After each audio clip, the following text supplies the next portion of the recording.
E é muito maravilhoso se você tiver um tempo para ler sua Bíblia todinha hoje, faça isso que você vai ver irrefutavelmente a ação de Deus tratando com os homens e orientando os homens em todo o tempo. Eu sei que você não vai conseguir ler a Bíblia todinha hoje, mas leia, que você vai ver Deus tratando de maneira especial com a humanidade, dando orientações como pai, sabe? Sempre cuidando, dando sermões.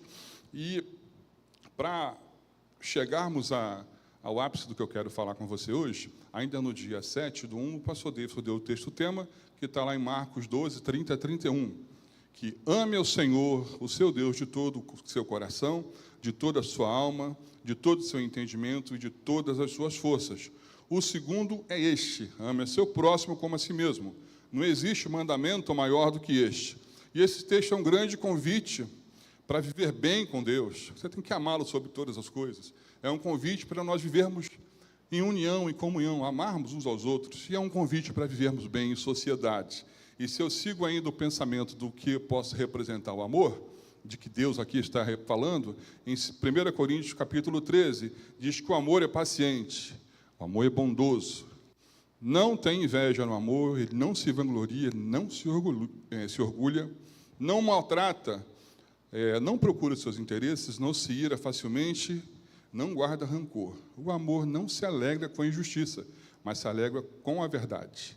Tudo sofre, tudo crê, tudo espera e tudo suporta. Quem vive isso tudo vive bem. Eu sei que vocês vivem tudo isso, eu sei que vocês não guardam rancor, eu sei que vocês não se vangloriam, eu sei que vocês em todo o tempo não maltratam ninguém, eu sei que vocês não buscam seus interesses, e eu sei que vocês vão viver bem uns com os outros, vão viver bem em família, vão viver bem com os vizinhos, vão viver bem em sociedade. E se todos nós praticarmos isso, a sociedade já não seria uma sociedade aqui, nós já estaríamos no céu. Seria tão bom, né? Mas eu vou dizer uma coisa para você, o céu existe, Jesus vai voltar para buscar a igreja dele e nós vamos viver em amor. E se você está aqui, você já está no caminho e Deus é maravilhoso e veio resgatar a sua vida. E o que nós estamos tratando aqui é do amor de Deus, um amor maravilhoso que, apesar de ter nos criado sem necessidade, Ele viu que a criação era linda e bela e fez um plano maravilhoso de salvação para, depois da queda, depois do pecado, alcançar a minha vida e a sua, porque no trato de anunciar o Evangelho e no trato de multiplicar discípulos, ainda é a ação de Deus que começou na criação, para alcançar você que já está aqui, você que de repente está me ouvindo pelo YouTube, na internet, você que de repente está aqui hoje e nunca teve esse relacionamento direto com uma igreja para entender qual é o plano de Deus, eu vou falar, olha, Deus é maravilhoso, que conhece você na sua essência, na sua intimidade, e fez um plano maravilhoso para resgatar a sua vida. E escolheu pessoas como eu e como os outros que estão aqui para anunciar esse Evangelho.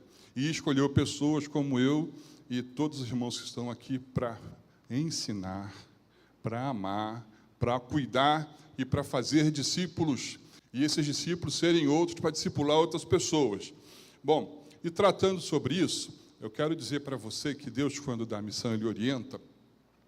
E quando a gente desobedece, Ele também orienta. Só que Deus tem uma maneira muito especial e muito maravilhosa de orientar e de ensinar. Os pedagogos, os educadores, deveriam passar tempo olhando a Bíblia para aprender com Deus como é que se educa, como é que se ensina, porque Ele sabe fazer muitíssimo bem. Ele tem uma didática fabulosa. Nós temos no livro de Jonas, por exemplo, Deus ensinando Jonas, quando Deus dá a missão para ele, de Jonas, eu tenho uma missão para você. Você tem que pregar para um povo que ele vai ser destruído. E Jonas não quer cumprir essa missão, diz que não vai fazer. Ele tem os motivos deles, que eu não vou entrar no detalhe. Mas ele, curiosamente, um homem corajoso, foi capaz de dizer não para Deus. Rapaz, mas que homenzinho corajoso. E ele teve coragem de dizer não para Deus, e Deus colocou ele na cadeira do pensamento, dentro do ventre de um grande animal, que ele passou 3 dias, que ele não sabia se estava vivo ou se estava morto. Mas, na condição de que podia falar e pensar, ele se arrependeu do que fez e falou assim, eu já aprendi a lição, pode deixar que eu vou cumprir a missão. Há também um outro momento de um camarada que aprendeu muito bem com Deus, que foi Davi. Lá no livro de 2 Samuel, pelo capítulo 12, diz que Natã chegou até ele e falou: Davi, havia dois homens, um rico com muitos animais e um pobre, que só tinha um único animal. E esse animal desse homem pobre vivia com ele, comia com ele, tinha uma vida familiar, aquele animal era um animal de estimação. No entanto, na casa desse homem rico, chegou um viajante, esse homem rico, mesmo tendo tantas posses, foi lá e pegou esse único cordeiro desse homem pobre, matou e serviu para esse viajante. E Davi ficou zangado: olha, esse camarada é digno de morte, mate ele e devolva quadruplicado para o homem pobre que perdeu tudo. E Natã, o profeta, disse para assim: olha, rapaz, esse homem é você. Você é um assassino. Você teve tudo o que precisava ter, Deus te deu tudo. No entanto, você escolheu matar um homem para ficar com a esposa dele. Então, a partir de agora, você vai sofrer, porque a espada não vai se afastar da sua casa, e o filho desse mal que gerou com essa mulher vai morrer. E Deus tratou com ele, eu vou contar para você, Davi foi um homem segundo o coração de Deus. E me parece que foi mediante lições importantes que ele teve que aprender. A gente, às vezes, tem que aprender também, sabe, que Deus dá a lição, mas Deus sabe ensinar, irmãos, não dá para fugir. Deus sabe cuidar, Deus sabe, conhece eu e você. De repente, se fosse outro homem, Deus faria de outra forma, né? Mas com ele não teve jeito, não. E nós podemos continuar, além de pensar em Davi, porque eu vou te dar esse exemplo de que Deus tratou com Davi desta maneira. Mas há um exemplo que, se a gente voltar no início, que na criação, que Deus também tratou com Adão e com Eva.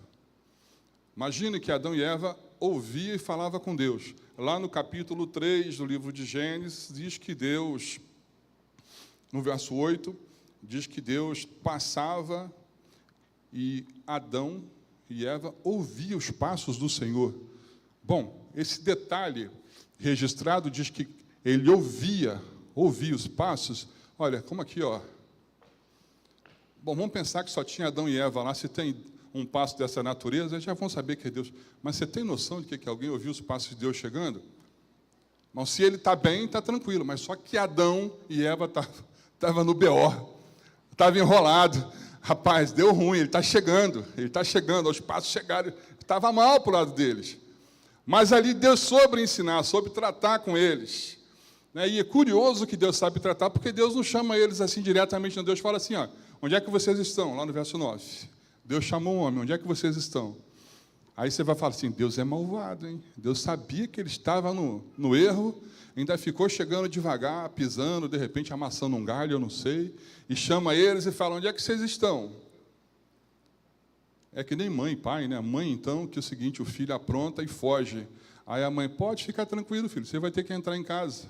Aí o filho fala: não, vai ter passado a raiva. Não, mas eu vou bater com consciência, pode vir. E é verdade, o guri se esconde. Quando chega em casa, não tem jeito. Finge que está dormindo, finge que está um monte de coisa, mas apanha a si mesmo. Eu lembro que uma vez minha mãe pegou meu irmão, fingia que estava dormindo. Não, meu filho, você vai apanhar é assim mesmo. Pode acordar, depois você volta a dormir. Vocês estão rindo, mas o negócio é sério. E Deus sabe fazer, sabe, as coisas com esse jeitinho assim, né? Esse jeitinho para poder ir acertando as coisas, sabe? Ele está vendo que vai errar para cá, está vendo que vai errar para lá, e ele vai lá e faz a coisa andar. E Deus faz aquela pergunta: por acaso vocês comeram da fruta que não devia comer? Eu orientei que não fizesse, vocês fizeram? E aí já vem aquela resposta que vocês já sabem, que eu digo sempre: Deus, tu me deu uma mulher que não só ser desobediente, ela tem um argumento que eu não aguento. Ela não só comeu e me convenceu a comer. Eu não tenho culpa, a culpa é dela. E até hoje é assim, né, irmãos? Os homens, coitados, são todos inocentes. A mulher, quando começa a falar, ela fala, até que ele faça. É verdade ou é mentira, homens aí? Amém ou não amém? Eu vou ficar quieto, que a gente está em minoria. A gente vai apanhar aqui. Brincadeira, irmão, brincadeira à parte, mas esse é um fato registrado na Bíblia. E a consequência para o erro dos dois foi uma consequência nefasta. Nefasta de morte, de doença, que chegou até hoje. E estamos até hoje vivendo isso. Inclusive, Deus é tão maravilhoso que viu esse erro, aconteceu esse erro, Ele ensina com a consequência, mas fala: tem salvação para vocês. Vocês vão pagar pelos erros, Mas em amor, eu vou fazer por vocês algo que vocês não fazem ideia. Eu não só criei vocês, então vocês têm que me amar, mas eu também vou morrer por vocês. Então vocês têm que amar muito mais. Afinal de contas, quem que daria a vida pelo outro? Que criador daria a vida pela criatura? Irmão, isso é muito forte, sabe? É uma mensagem muito forte. E eu sei que, de repente, para você que está aqui, que nasceu ou que está ouvindo essa mensagem há muito tempo, é algo comum e natural. Mas para uma pessoa que nunca ouviu algo assim, vai dizer, rapaz, isso é impossível. Não é que um Deus que você acredita é capaz de criar você e morrer por você. É algo muito forte, é muito grande. Meu Deus, me assusta isso todas as vezes que eu leio. Bom, ainda em Gênesis nós temos um outro exemplo de Deus orientando. Esse é um exemplo muito triste, lá no capítulo 4 de Gênesis, que Deus está Caim e está Abel. E, de repente, Deus aceita uma oferta, Caim e Abel, filhos de Adão, com Eva. De repente, Deus aceita a oferta de Abel, mas, de alguma maneira, por algum motivo dele, pessoal, é dele. Ele não aceita a oferta de Caim. E isso deixou Caim transtornado. E está lá no capítulo 4, dos versos 6 e 7, nós vamos ler o verso 6. Vamos ler o 6 e o 7. E o Senhor disse a Caim, por que você está furioso? E por que se transformou o seu rosto? Se você fizer o bem, não será aceito? Mas se não o fizer, saiba que o pecado o ameaça à porta. Ele deseja conquistá-lo. Mas você deve dominá-lo. Me parece que quando vem esse texto, se o pecado está à porta, é como se o pecado estivesse de tocaia. É como se fosse passar e ele vai chegar e te pegar. E essa é a ideia que Deus está dizendo para ele, não faça. É como se fosse dizer assim, rapaz, não faça, você está achando o quê? Que eu não sei de tudo? E eu também não sei que você tem esse sentimento? Fui eu que não aceitei a sua oferta. Fui eu que não quis.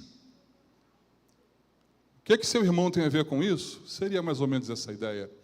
Bom, e apesar da orientação, apesar de Deus ter batido esse papo com ele, tete a tete, cara, tu pensa que coisa fabulosa, Deus batendo esse papo com ele, e ainda assim o ódio, a inquietação, a raiva, fez com que ele tomasse a atitude que Deus dissesse que ele não tomasse. E ele matou o irmão dele.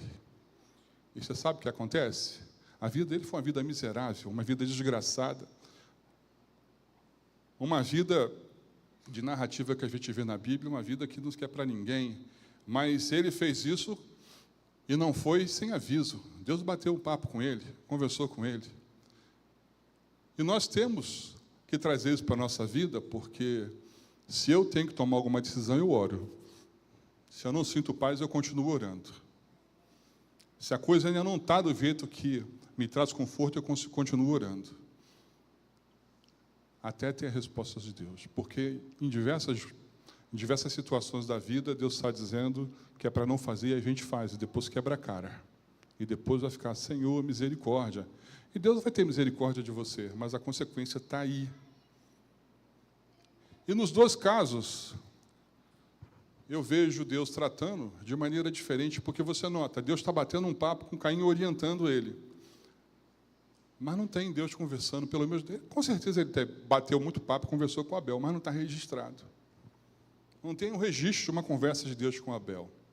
Me parece que Deus olha assim, olha, Abel não precisa desse registro, quem precisa é Caim. Abel estava de boa. Assim como eu falei com você de Davi, que Davi teve um trato, Deus teve um trato com ele, Deus teve um trato com Caim. E teve um trato com Adão e com Eva. E assim ele tem um trato comigo e com você. Para cada circunstância da nossa vida e para cada indivíduo, Deus sabe como educa, Deus sabe como ensina. E dito essas coisas, irmãos, que nós estamos falando, que essas curiosidades que a gente vai dizendo, em que Deus conhece quem precisa mais e quem precisa menos, nós vamos pensar que também Deus tratou com Abraão de uma maneira especial, Deus cuidou com Abraão de uma maneira especial, fez uma aliança com ele. E é curioso que Deus trata com Abraão e fala, olha, eu tenho uma aliança com você. E da minha parte, a aliança que eu tenho com você é que você vai ser pai de muitas nações. Mas tem contrapartida.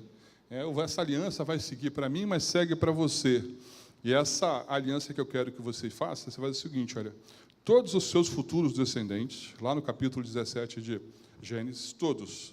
A aliança que eu quero que você faça, todos os seus descendentes vão ser circuncidados, vão ter uma marca de aliança. Você vai ser uma grande nação. As famílias da terra vão ser abençoadas através da sua descendência. Mas você vai ter que fazer essa marca em todos os seus filhos. E é curioso que esta aliança, que é através do plano de salvação que Deus fez, que faz parte de um conjunto, ela chega até nós, e você vai dizer, como que chega até nós? Lá em Colossenses, no capítulo 2, nós podemos ler a partir do verso 9. Eu vou ler aqui, você no final vai dar um aleluia, quando eu falar o verso 15. Pois em Cristo habita corporalmente toda a plenitude da divindade. Ah lá, tá, você pode ler em cima, olha. Vamos ler junto esse texto, irmãos? Vamos ler junto para fixar? Vamos lá, então, o 9. Pois em Cristo... Não, vamos começar de novo. Verso 9. 1, 2 e 3.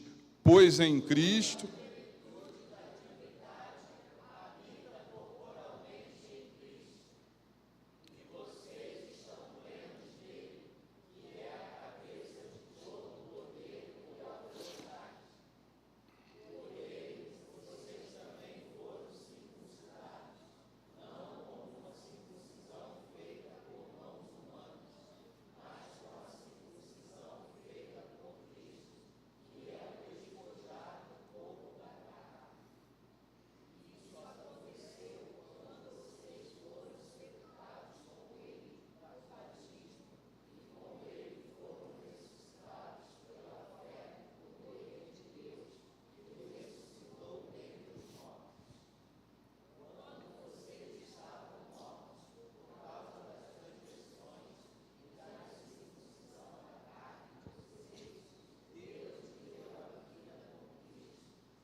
Parou aí no 14.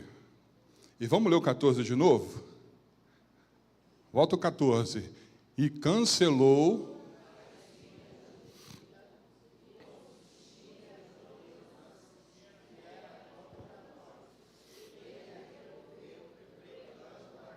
Aleluia.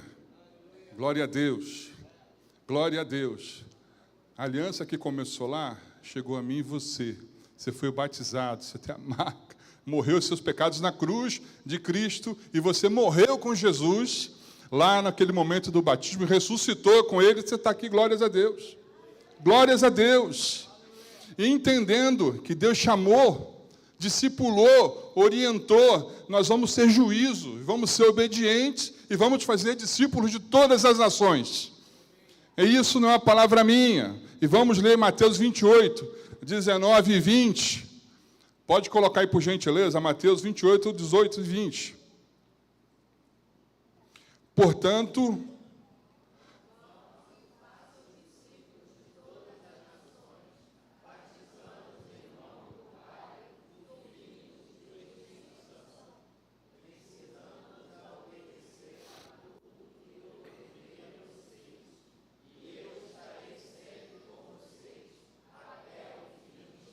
glória a Deus. A aliança chegou até você, a plenitude estava com Deus. Agora ele está dizendo, no verso anterior, que nós não lemos, no verso 17, diz que toda a autoridade foi dada a Jesus. E agora ele disse, vocês vão para todo canto e façam discípulos de todas as nações, batizando em nome do Pai, do Filho e do Espírito Santo. E diz assim, você que está fazendo isso, você que está discipulando, você que está anunciando, eu vou estar com vocês todo o tempo, até o fim de todos os séculos se consumarem. Glórias a Deus que é maravilhoso.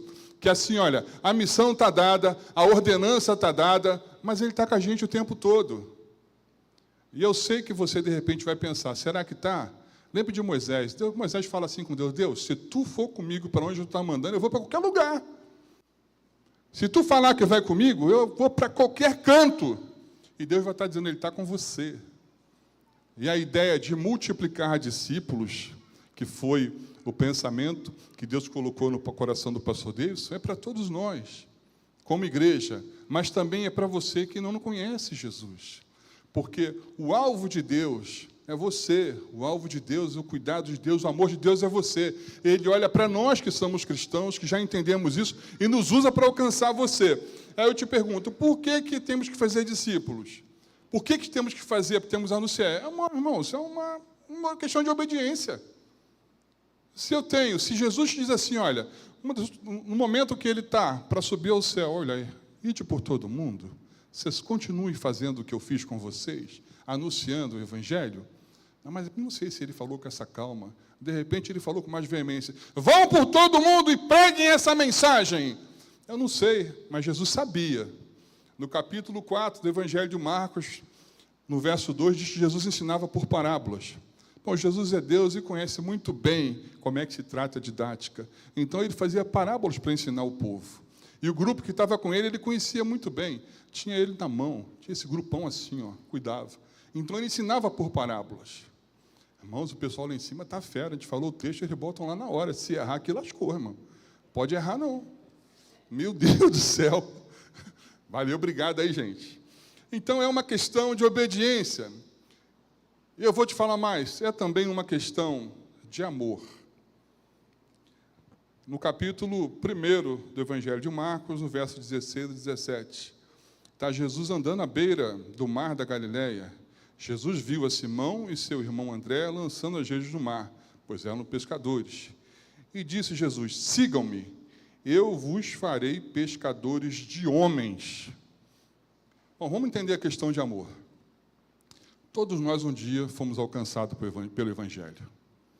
Todos nós um dia fomos resgatados de um mundo de dor, de angústia, e que quem ouve e não é crente não entende isso.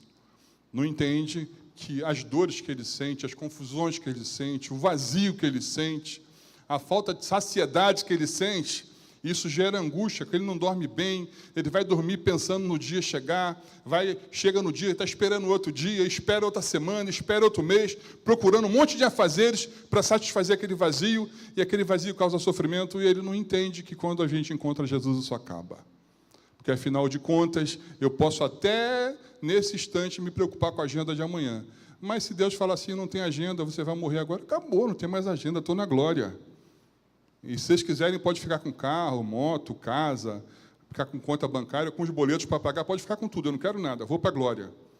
Se você quiser que eu distribua os boletos, agora eu distribuo também. Mas veja algo importante nisso. Se Jesus diz e chama aqueles homens de pescadores de homens, e um dia nós fomos alcançados, um dia nós recebemos essa mensagem, felizes aqueles que nasceram já de berço, e nunca experimentaram essas dores lá de fora. E se Jesus está dizendo que são pescadores de homens, eu posso fazer a mesma analogia e dizer que nós somos peixes. E por que eu vou te falar que é uma questão de amor? Você já viu um peixe saindo da água feliz, irmãos? Quem é pescador? Você pega um peixe, ele sai feliz lá da água? Agora você pensa, quando você está pescando com anzol, o bicho, tadinho, pega aquele anzol e pega na boca. Você acha que ele está feliz? Rapaz, o bicho sai da água brabo.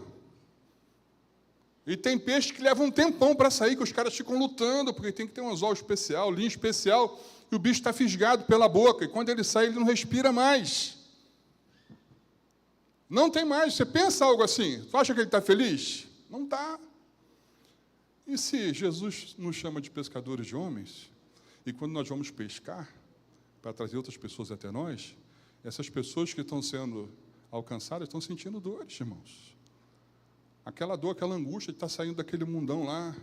Tem amigos chamando, tem família acusando, tem um monte de conflitos. E aí é onde entra o cuidado que é meu e seu. Meu filho, vem cá, essa dor vai passar. Você está morrendo para o mundo e você está nascendo para Deus. A aliança que Deus começou lá atrás, uma aliança de marca no corpo, agora você vai ter uma aliança do batismo, e você vai entrar nas águas e vai nascer de novo, porque Jesus pegou todas as dores, todas as marcas, tudo que estava contra você, agora não tem mais. Acabou. Aí você vai falar, de repente, o cara não pega no anzol, pega na rede. Nem agora a gente vai e sai esse evangelismo no carnaval, que pega um monte. Mas ainda assim, que pegue na rede, o cara não está respirando. O cara saiu da água. E a gente chega, aquele monte de gente, abraça, segura. Vem cá, filho, a dor que você está sentindo vai passar. Não precisa ficar preocupado. E o que acontece? Nós estamos seguindo a ordenança de Jesus em obedecer, em amar, em ajudar um querido que está sendo transformado, resgatado. É ou não é? Eu estou falando mentira, irmãos? Se você achar um peixe que está saindo da água feliz, meu Deus do céu. E eu posso tratar também, irmãos, veja, uma criança acaba de nascer, está ali o Arthur, Catefinha, coisa linda. Está ali com o Isaac. Cadê? Está com a avó lá atrás, olha lá. Irmãos, se não tiver eles para cuidar, não vai. Não vai. Precisa amamentar, precisa das vacinas, precisa daquele cuidado. O pai e mãe de primeira viagem, então, como é que eles sofrem? Tadinhos. Não dorme direito, preocupado daqui, preocupado, como é que eu faço? Mãe, socorro! Eu não sei como é que eu faço, entra em desespero. Depois do segundo, a coisa muda um pouquinho. A gente fala que o primeiro é de vidro, mas o segundo já é de borracha, não quebra tão fácil assim. Então, assim, você pensa comigo, uma pessoa acabou de chegar na igreja. Não, se a gente não abraçar, se a gente não cuidar, é como um bebê. Precisa do nosso cuidado. Chegou. A pessoa se decidiu para Cristo, e ela bate na igreja, a gente está olhando de lado, não olha não, irmão. Bateu aqui, já segura, abraça, vem que você é meu. A gente tem que ter briga aqui para discipular, briga para poder agarrar essa turma. É tão bom, irmãos, participar dessa comunhão. Eu ainda estou assim, impactado, que ontem eu abracei um monte de gente, não fosse assim só a pizza, o caldo, o negócio lá do coquetel, ainda tinha aquele monte de abraços, um monte de gente que pudemos abraçar, conversar. Ainda teve um monte de brinde lá ontem, vocês perderam, meu Deus do céu. Coisa boa que foi. Então, imagine você inserir uma pessoa nesse meio, sabe, de comunhão, de amor, é desse jeito.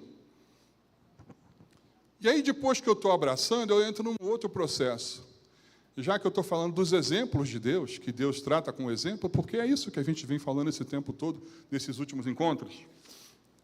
Aí, depois que eu estou nesse meio do caminho, assim, de abraçar, eu tenho que orar por essas pessoas, eu tenho que, sabe, pegar assim, olha, Deus, misericórdia. Ainda que, de repente, você não tenha ainda firmado uma aliança com essa pessoa de intimidade, de cuidado, comece a orar, que daqui a pouco você vai ter. E a pessoa começa a dizer para você suas dificuldades, suas angústias, e você vai estar orando por ela, vai estar caminhando com ela, porque esse é um exemplo de Jesus. Se eu pegar no capítulo 6 de Lucas, lá nos versos 12 e 13, disse que Jesus passou a noite, se retirou, passou a noite orando. E depois de ter orado a noite toda, ele desce do monte, e lá estão os seus discípulos, ele orou por todos eles, e ele escolhe 12. Dentre esses 12 está até Judas. Pensa você, o que Jesus ficou falando com o Pai? Meu Deus. Esses detalhes da Bíblia são fora de série, né? Está lá Judas. Aí está. Pensa comigo. Ô pai, vamos escolher Judas. Esse camarada vai me dar um trabalho. Esse camarada vai me trair. Esse camarada vai me dar um beijo. E com esse beijo vai ser a marca da traição que ele está me entregando. Mas vamos escolher ele. Mas em contrapartida vai escolher Filipe. Em contrapartida vai escolher uma série de outros apóstolos que inclusive vão morrer. Vão ser crucificados, vão ser decapitados, vão ser queimados, vão ter seus corpos esquartejados. Mas, apesar de tudo isso, eles não vão negar o meu nome, vão anunciar o Evangelho para várias nações do mundo, vão ensinar pessoas para várias nações do mundo, e quer que eu te fale mais? Através da oração e da escolha de Jesus, nós estamos aqui hoje falando. Porque foi através desses homens que o Evangelho chegou para todas as nações. E aí você vai falar, Deus podia fazer diferente. Irmão, Deus faz do jeito que Ele quer. Se você quer questionar, quando chegar no céu, você pergunta para Ele. Você chega lá, ô Deus, por que tu não mandou anjo pregar? Pergunta para Ele, por que Ele escolheu eu e escolheu você? Eu acho um privilégio poder apresentar Jesus, porque assim, irmãos, não existe nada mais lindo nessa terra do que uma alma transformada. Não existe nada mais lindo do que uma alma que chega aqui com o coração quebrantado, que reconhece Jesus como Salvador da vida dela, e que, através da pregação, através do seu exemplo, através da forma como você vive, ela entende que as coisas são diferentes, e às vezes pergunta, rapaz, como é que você vive dessa maneira? Por que você tem luta para cá, luta para lá? Você tem problema de toda a natureza, no entanto, você chega, bom dia! Fala, bom dia, porque eu estou vivo, Jesus me ama, Jesus morreu por mim. E a pessoa olha para você e fala, rapaz, tem algo diferente em você. Inclusive, eu vou dar, acabou o mês de missões mundiais, a gente, mais uma vez, obrigado, irmãos. Inclusive, se preparem, que eu estou fazendo, já preparando um esquenta para missões nacionais. Mas a única maneira de nós pregarmos para muçulmanos é através da nossa vida. Os nossos queridos e amados irmãos muçulmanos precisam ver em nós alguma coisa que eles não têm. Eles precisam ver em nós uma diferença no tratamento com a família, uma diferença em tratamento com os amigos, uma diferença no tratamento com as coisas do Estado. Ele vai ter que olhar em nós e ver, rapaz, isso é diferente, que diferença é essa? Aí a coisa começa. Começa como? Já chegou lá, o anzol bateu na boca dele, ele nem sabe, ele já está lá se batendo, e daqui a pouco ele está fora da água e pronto. E aí entra o nosso cuidado. Então, orar é algo que faz parte da vida do cristão da maneira natural e tem que ser uma disciplina espiritual. Oração, jejum, leitura da Bíblia.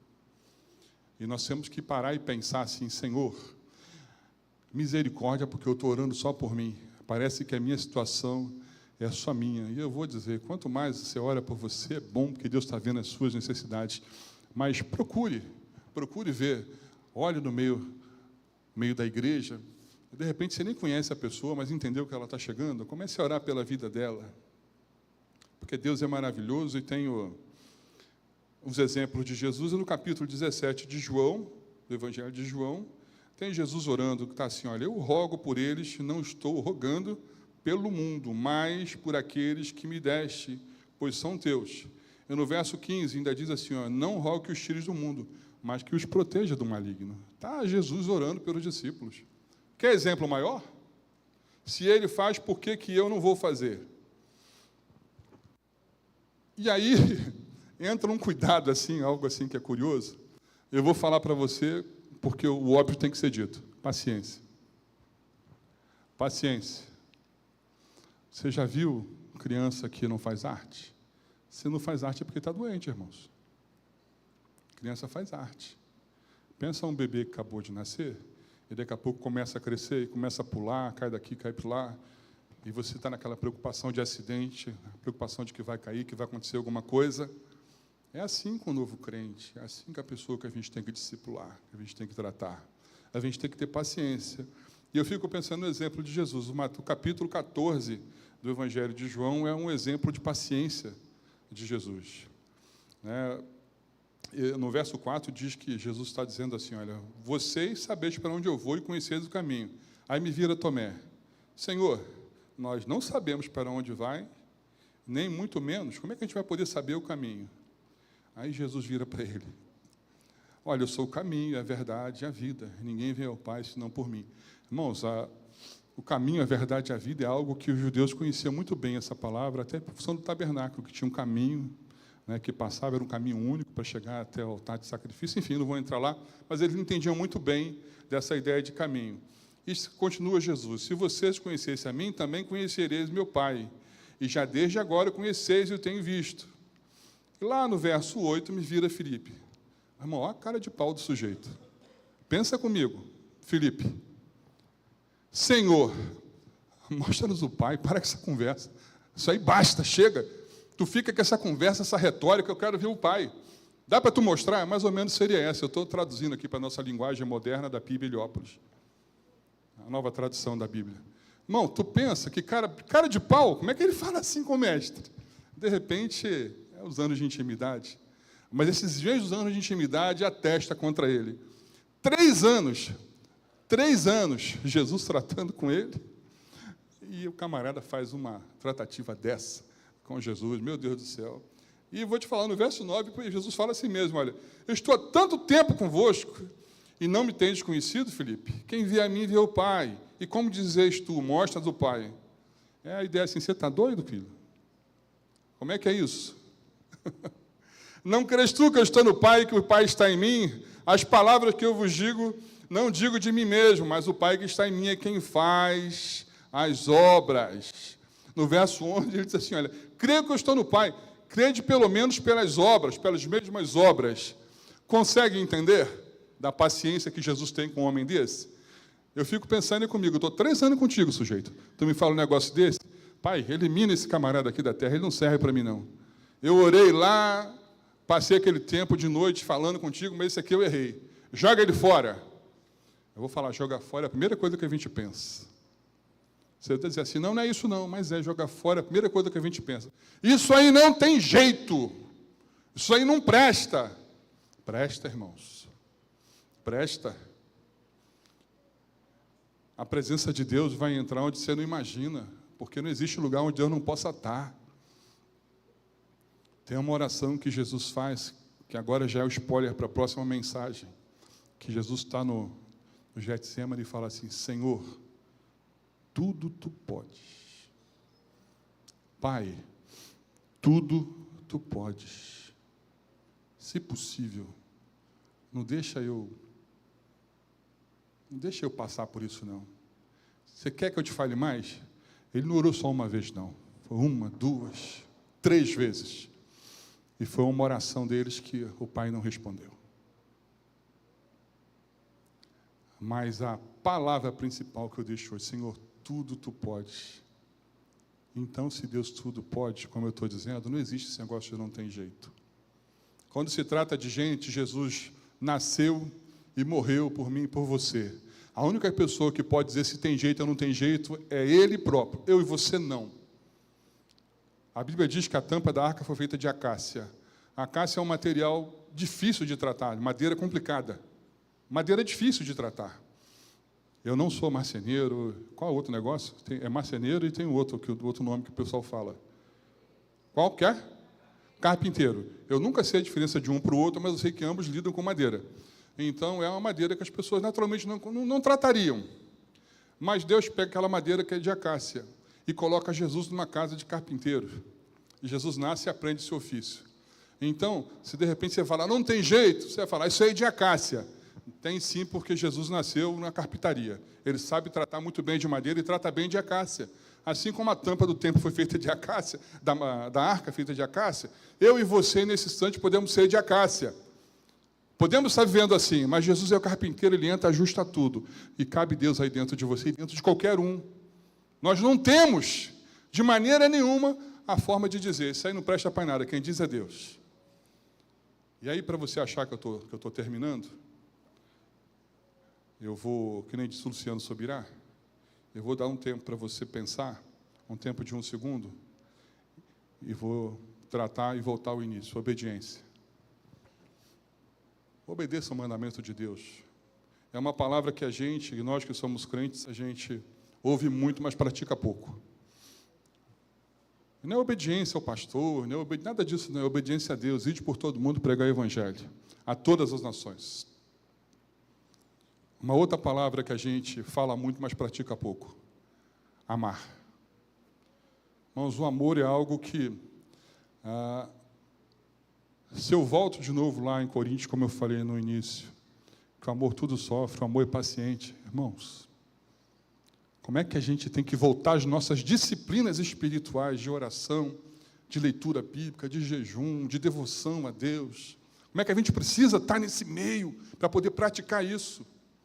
Porque o nosso primeiro desejo com o vizinho que está atormentando a nossa vida, Senhor, mata esse miserável, acaba com a vida dele. Como é que uma praga dessa veio para a terra? Isso só veio para me atormentar?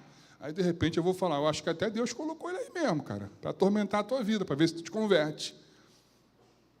Para você botar o joelho no chão de madrugada, assim como Jesus acordava antes do sol nascer, e Jesus ia orar antes do sol, antes do clarear.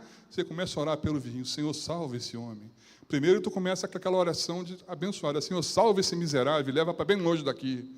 Senhor, liberta esse desgraçado e manda lá para a Síria, manda lá para o Iraque. Aí depois que você passar mais tempo orando, Senhor, salve esse homem, salve essa família, que é para eles almoçarem aqui na minha casa, a gente viver em comunhão. Senhor, salve essa família linda, ao ponto de eu derrubar um muro e a gente viver em comunhão um com o outro. Esse é o amor que eu não estou falando. É o amor que não separa. É o amor que não cria muros, que não cria separação. Eu estou dando o exemplo do vizinho, porque é o mais próximo, de repente, que a gente está no nosso dia a dia. Mas tem um colega do trabalho, tem um parente que a gente precisa tratar. E aí eu vou pedir para o último ponto, dedicação. Essa palavra do multiplicar discípulos, discipular, fazer discípulos, exige dedicação. Eu costumo dizer que ser crente dá trabalho.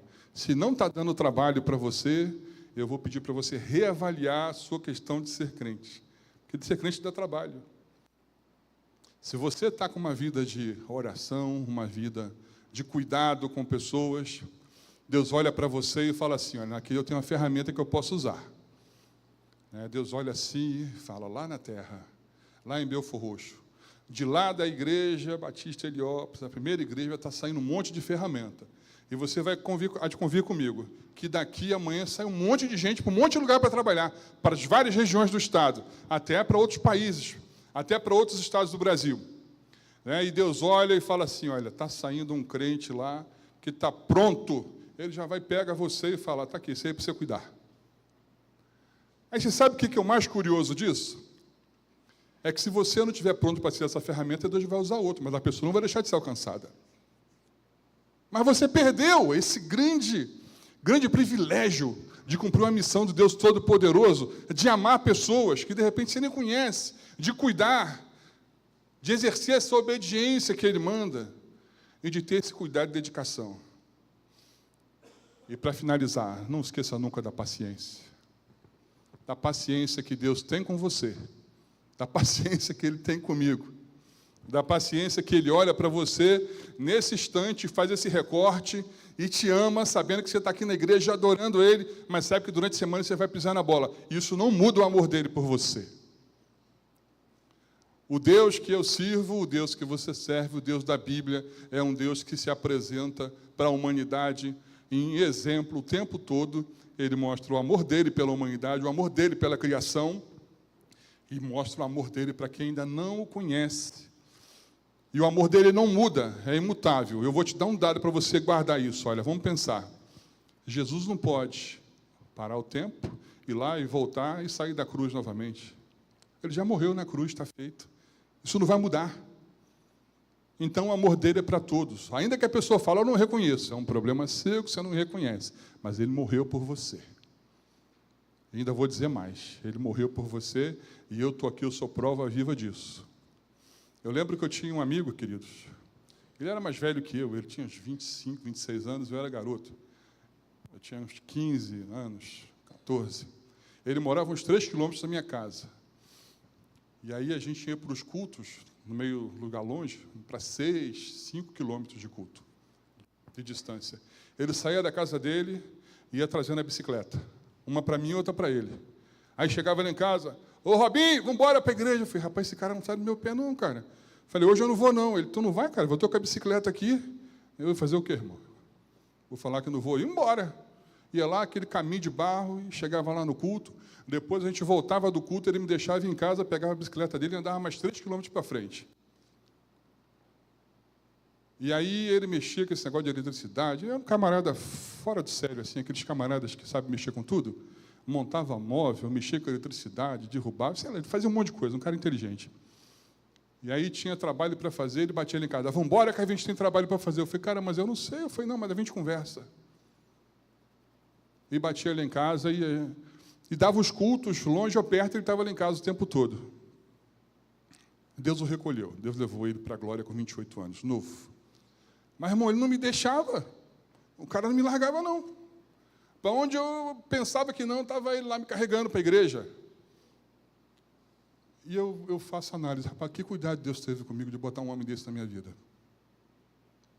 Você pensa num homem que está com essa desenvoltura, com esse pensamento de cuidar de alguém. Bom, será que ele cuidava de outros? Claro que sim. Mas Deus colocou ele, tu pensa, o cara pegava a bicicleta da casa dele, bicho. Chegava até na minha casa, a gente andava, vou te falar, o lugar que a gente ia era longe, irmãos. Tinha um culto que a gente ia na quinta-feira, as quintas-feiras, que era no alto do morro, você não faz ideia. Alto do morro mesmo, a gente subia um morro, chegava lá em cima, no morro, uma casa, assim, tinha uma cachoeira, uma pedra gigante, uma casa do moço, eu vou falar, ó, vocês não vão dizer que eu sou preconceituoso, mas a gente falava que era a casa do irmão Pedro Seis Dedos. Porque ele e a família todinha tinham 6 dedos, sabe, assim, na mão, assim. Todos eles, ele e os filhos. Mas lá era uma benção aquele culto, lá no alto do morro, sem energia elétrica. Eu chegava lá, às vezes tinha umas carnes que eu não posso falar de que era, porque ele morava no mato. Não vamos me prender aqui. Mas, irmãos, era uma bênção, e esse camarada me carregava. E Deus colocou um homem assim para poder me tratar, cuidar, discipular e me manter lá. Como é que eu não vou fazer a mesma coisa hoje? Há uns anos atrás, não tem muito tempo, eu comecei a trabalhar numa empresa e, na hora do almoço, a gente sempre sentava aquele monte de gente e, a uma certa altura, entraram a falar sobre uma religião. Aí eu sempre gostei muito de estudar sobre todas as religiões. Aí o meu chefe, na altura, falou alguma coisa sobre um dogma da religião dele. E eu, assim, inocentemente, assim, de uma maneira bem inocente, eu fui lá e joguei um dado para, assim, eu não estava, assim, querendo, sabe, fazer maldade, nada, não. Eu só refutei o dado dele lá, numa ação do Espírito Santo. Ele parou e olhou para mim assim, de onde você tirou isso? Irmãos, daí de onde tirou isso foram 12 anos. Eu vim embora para casa, ele ficava, eu estou no ônibus, ele me ligava, a gente vinha conversando no ônibus, falando sobre a Bíblia, até eu chegar em casa. E passamos 12 anos assim, caminhando juntos. Enquanto estava trabalhando, a gente estava o tempo todo falando da Bíblia. Mas ele não se decidia. Ele foi deixando de lado a antiga religião, que era muito voltada para a ciência, muito voltada para o conhecimento, e ele foi deixando aos pouquinhos. Um dia eu falei, rapaz, vamos para a África. Ele está maluco, cara? Eu falei, vamos, eu vou viajar para a África, vamos comigo. E, cara, eu vou fazer o que lá? Eu falei, vamos lá, rapaz, vamos lá para você conhecer, caminhar com a gente. Vai ser novo para mim também, vai ser novo para você. E nós fomos para a África, irmãos, depois de 12 anos, quando chegou lá, eles viram aquele movimento do céu, aquele monte de gente pulando, glorificando a Deus, numa igreja que não tem porta, não tem janela, às vezes não tinha teto, estava no meio das árvores pulando, glorificando, a poeira subindo, e ele chegou lá, não aguentou, e lá na África ele se batizou. Mas foram 12 anos caminhando, trabalhando. Então, a paciência é algo fora do sério na nossa vida. O amor é algo fora de sério na nossa vida. A dedicação tem que ser algo fora de sério na nossa vida. E, às vezes, nós temos que olhar para nós mesmos e falar, Senhor, como é que eu trato isso? Eu volto a ser criança. Eu volto a ser criança e ter a dedicação total para Deus. No nosso último encontro, na semana passada, eu não lembro, eu falei que o cuidado com Deus e confiança com Deus é assim para ser criança. Nosso filho, quando é pequenininho, ele está no alto, a gente manda pular, ele pula na hora. Na hora. A partir do momento que ele começa a crescer, que ele sabe que se ele cair, ele vai se arrebentar todo, ele, pai, eu vou me arrebentar, não vou pular aí não. É mais ou menos a mesma coisa com Deus. Nós temos que pular nos colos de Deus, não importa a altura. Temos que ter essa confiança em Deus. Nós vamos cantar uma canção aqui. E enquanto estamos cantando, eu quero que você reavalie suas posições. Pensa no cuidado que Deus tem com você, que Deus colocou alguém no seu caminho para tratar com você. Deus colocou um amigo, um pastor, uma esposa, um esposo, um filho, um primo. Deus colocou alguém para poder caminhar com você no decorrer da sua vida. E você nunca parou para pensar nisso. Agora é hora de você pensar e falar, Senhor, obrigado por isso. E pode até ligar para essa pessoa, procurar, olha, rapaz, obrigado porque você foi canal de Deus para a minha vida. E agora é hora também de você pensar e falar, Senhor, eu estou sendo negligente. Há tantas pessoas precisando de alguém para caminhar do lado, para seguir junto, carregando. De repente, levar uma bicicleta para você caminhar junto algumas léguas. Fazer um esforço. Enquanto ele está cantando essa canção, eu quero que você faça essa avaliação. Pense e fale, Senhor, misericórdia. É muito você orar. Vamos cantar essa canção.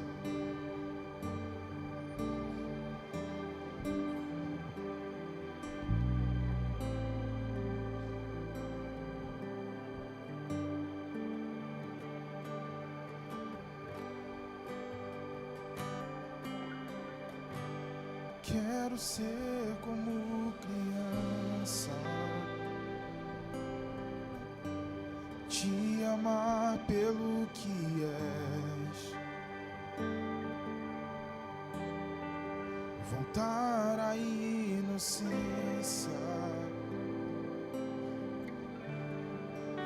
e acreditar em ti. Mas às vezes sou levado pela vontade de crescer. Torno-me independente e deixo de simplesmente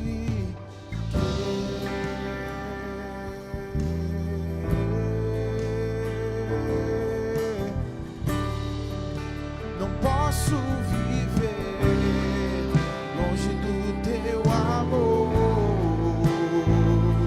Senhor. Não posso viver longe do teu afago, Senhor. Não posso viver longe do teu abraço, Senhor.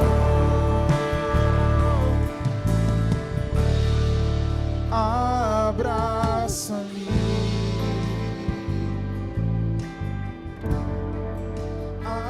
abraça-me,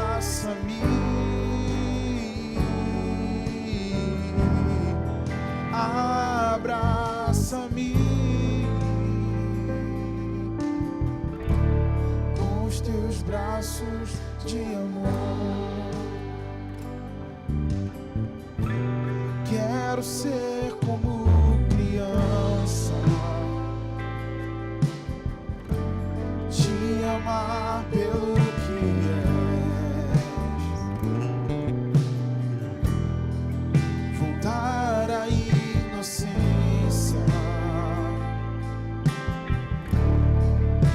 e acreditar em ti. Mas às vezes sou levado pela vontade de crescer. Torno-me independente e deixo de simplesmente crer.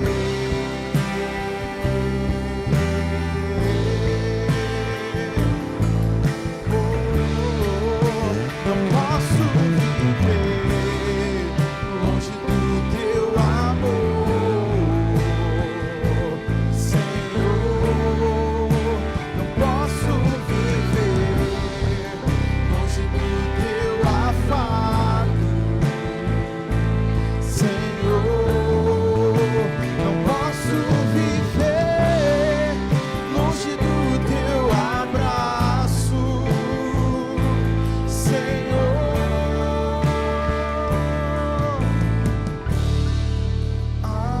Abraça-me. Diga isso pro Senhor nessa manhã. Abraça-me.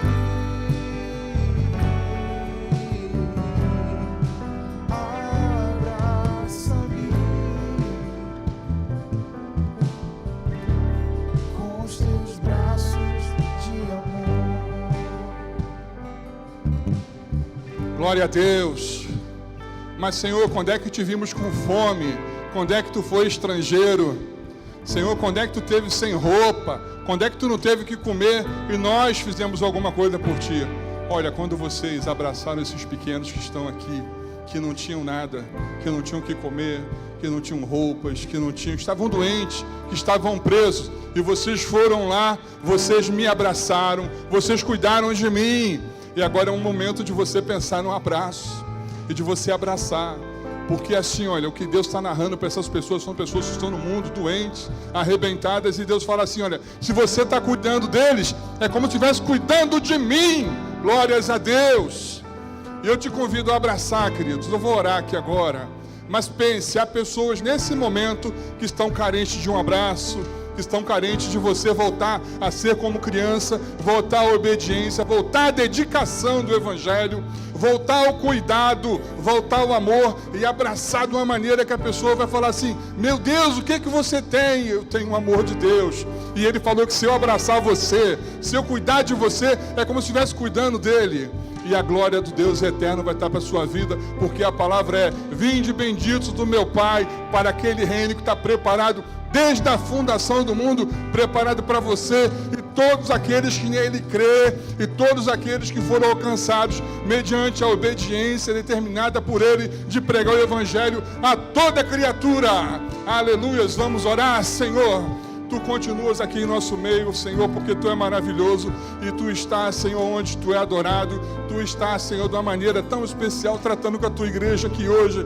Obrigado por Sua presença maravilhosa. Deus, queremos ser como criança, queremos voltar, Senhor, à nossa tenra infância de sentimentos, de olhar para Ti com confiança e saber que Tu és Senhor e cuida de nós, saber que Tu és Senhor e tem para nós uma missão de amar, uma missão, Senhor, de dedicação, uma missão de obediência, de cuidar de outras pessoas, porque é nossa missão. Deus, e que não aconteça conosco aqui, de que Tu tenha que enviar outras pessoas e a gente perca essa bênção. Oh Deus maravilhoso, obrigado por Tua igreja aqui hoje. Obrigado por esses irmãos lindos, Senhor, que estão aqui adorando o Seu nome, ouvindo a Sua palavra. Deus, obrigado pelo Evangelho, obrigado pela Bíblia, obrigado, Senhor, porque podemos falar dela aqui. Obrigado, Senhor, porque temos essa liberdade maravilhosa. Tu és Senhor. Obrigado, Pai. No nome de Jesus.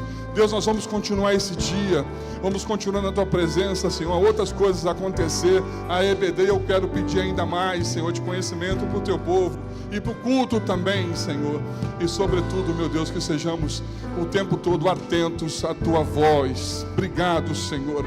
Você pode dizer amém? Pode dar glórias a Deus aí? Olha, nós vamos cessar aqui agora nesse momento a transmissão, por gentileza. Eu vou convidar aqui o meu querido, amado e amigo pastor Jesaías.